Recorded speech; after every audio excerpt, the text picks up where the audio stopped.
Well, hello there and welcome back. So for folks that watched the last video, I warned you that we're still in the world of electrics and hopefully on the downward path though to getting these done. So the next thing to do is to do the 24 volt distribution, which as I said 24 volt is the things that do the lights and things like there's some USB sockets, etc. here. Basically, I mean, although the main motor is 48 volts, almost everything you get in a you can buy for a boat is either usually 12 volts or you can get 24 volts. I'm using 24 because it's made the wire you're able to use smaller wires because it's a higher voltage, therefore a lower amperage. However. Yeah, so I'm doing that. So the first thing I'm starting with is, you know, all the wires are in the corner ready to be connected up. So I need something to connect them up to. So I'm making a couple again of sort of like switchboards. Now you can buy these, of course, because it's got the word marine in at vast cost. So and of course because of that I'm going to make some of my own. So I'm starting with, I've got some pieces of thick 4mm perspex, and on there you can't really see this, but I've measured out a sort of a grid of where I'm going to drill some holes, and the holes will be for switches and still in the bag, but switches and little fuses.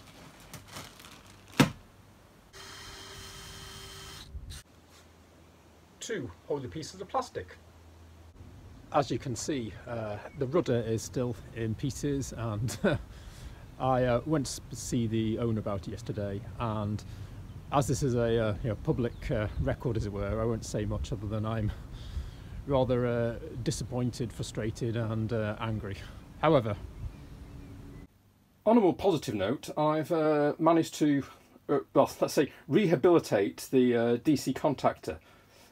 Thanks to the help of the manufacturer who sort of told me what to look for, I was able to identify a couple of the solid state, they're called MOSFETs, in there, and basically two of them had shorted, and happily though, because this is, I bought one that was sized way over capacity, I was able to disable two of them, disable them by just cutting them out, and it's still, that was 600 amp, and by disabling two, you've basically got 80% capacity, and I've now got, well, actually slightly more. Anyway, it's above it's a 500 amp, so, and the maximum, the fuse on there is 400, so it should be good to go. Which is, if it's, well, it has worked, but if it continues to work, that's great, because it's saved me buying a whole new contactor and setting it all up again.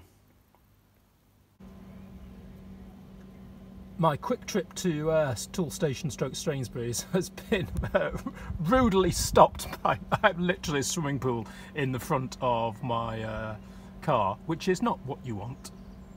So instead of retail therapy, I think I'm going to be, alas, doing this.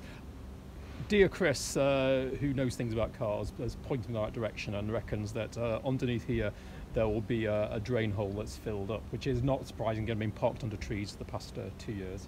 However, dismantling the car is not what I wanted. I was looking forward to, believe it or not, I was looking forward to a change of scene and wheeling a trolley around Sainsbury's, but I think this needs to come first. Well, happily an hour and a half later, I think I've sorted it out.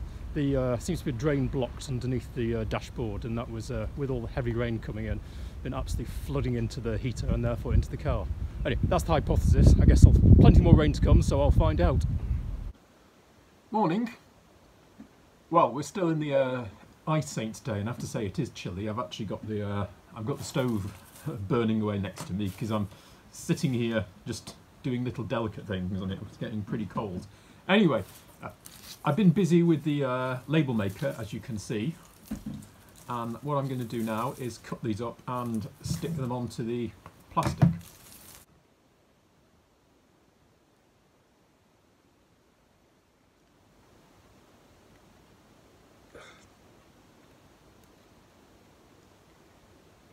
As you can see, it's pretty fiddly. I'm trying very much not to get my grubby fingers on the labels.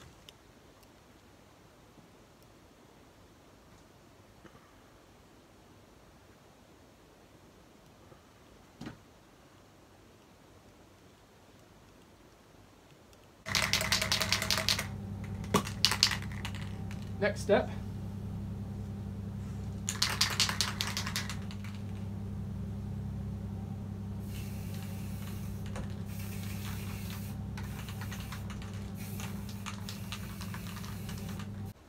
Just as an aside, I've replumbed, to mix a metaphor, the cabling, wiring, whatever it is, and so now the power for the container here and for my for the Triton and all the power tools is coming actually from the boat battery, which is coming, of course, from the solar cells. Given that I've got more solar power at the moment than I know what to do with, it seemed daft then paying the boatyard almost 70p a unit for the electricity. I wasn't sure whether it was going to work because there's such a long distance from here to the boat, but it seems to work fine, which is great. Right, well, they've had several coats and dried overnight, and now is the time to see if this has worked. And I have to say, actually, let's have a look at the other one.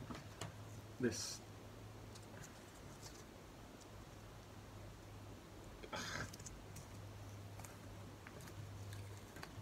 Oh, that has come out better than I could have hoped. So basically, what I've done is I printed out the Dymo labels on clear, clear tape, and I did them in mirror image, and I've stuck them onto the back of the Perspex, and then I've spray painted the back. So on the front, as you can see, it's not like you're going to assume that they are it's professional done, but however, you've got the text is sort of beneath. It's not just bits of Dymo tape stuck on the front. And that was Dave asking if I'd got something, which I was delighted to be able to help him, because as to date everything's been from him to me. So that was pleased. Anyway, I said those are really, I'm really happy with those. But alas, there's not just these. I've got to do the rest of it yet. Well, next step is I've constructed these, which, yes, I know they look like bird boxes, but there is a reason for them being like this, and the reason being is that I'm going to mount these towards the ceiling, and this bit here is the size so I can screw it into the I forget what they're called, the two battens that are in the ceiling, and therefore it's going to be relatively firmly in place. And you said, why have I got two of everything? The other is when I was doing the wiring, I thought, rather than having the hassle of taking everything over through the round or over the bulkhead, I might as well, given I was doing this, just have one for the port side and one for the starboard side, and then you just have to run two larger cables for the bus bars. And given that both sides of cupboards are filled with bits of mechanical stuff, I didn't think I was losing anything doing that way. I've also knocked up this battery box, which will go in the engine area and hold the lead acid batteries, both for the starter motor and for the 24 volt. Before I put any battery boxes on in the engine bay, it needs another coat of paint. Let's call it paint. I'm going to put a coat of the Iota Mastic on.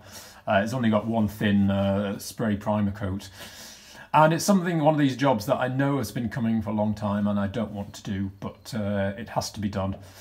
This is why I've been dreading doing this so much. I mean, it's bad enough under here, and I've done. The back of my cap is now covered in paint, which is better than it being on my hair, but rather not. I mean, I'm not a huge person. I'm not small, but I'm huge. But it's like, and that's before you even come on to this bit, which is trying to do the inside of the control column, which really is like being a Victorian child chimney sweep. And before I do up there, it's yet another of these things. It would make so much more sense to. I need to cut one, two, three. Maybe holes in there for some more instruments, and I just don't want to do that right now. But it would be much more sensible to do it. So I'll have to decide whether I have the oomph to do that. Maybe I think what I might do is I might finish off the rest of the, well, do some more of the actual regular engine bay and then see, maybe tomorrow or the day after, see how I feel. Well, I really don't want to be doing this, but I said it would be silly not to. So, because I don't want to do this because A, I don't like drilling holes in metal, and B, it's just a totally, entirely parallel train of thought. I'm thinking about where things need to go. So as you can see, I have 2 holes already drilled. However, I need a third large one here, and I need a few more for some, you know, for the horn and the headlight, etc. So I've worked out where to go. Just need to cut them now. And unfortunately for the circle, despite my wide range of circular hole cutters, I don't have one that size. But learning lessons from the past, I'm not going to wait and get one exactly the same size. I'm just going to try and do it with the jigsaw.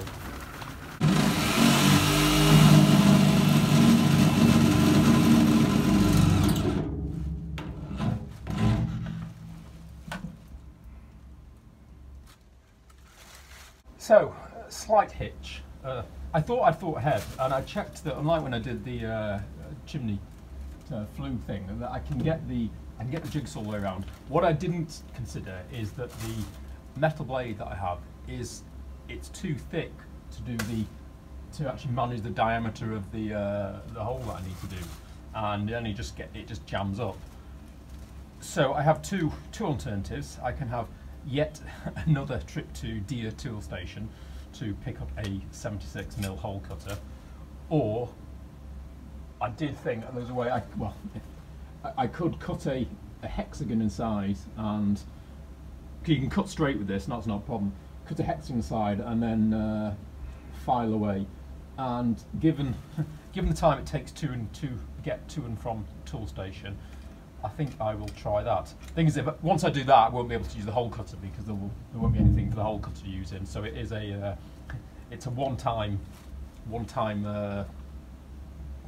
decision point, to put it that way. However, I said, I think I'll do that. I just don't want to go back to Tool Station, and I don't want to do the thick gates. Of course, making a hexagon also means drilling a lot more bloody holes. I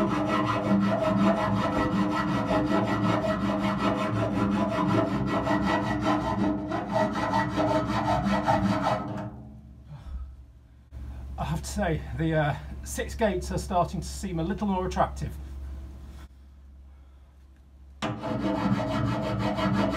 So, spot the difference.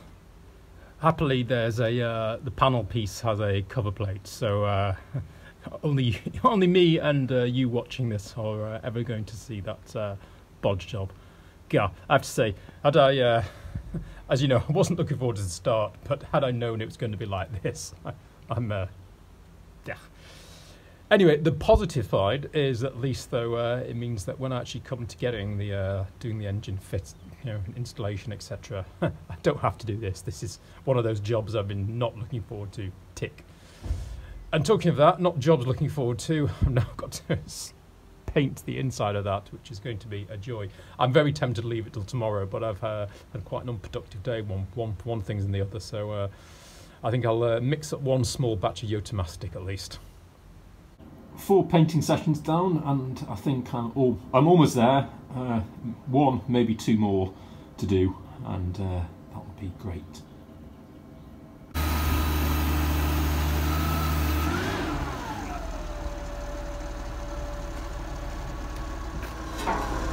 Well, they finally got the rudder out, thanks to Andy. Oh, that's...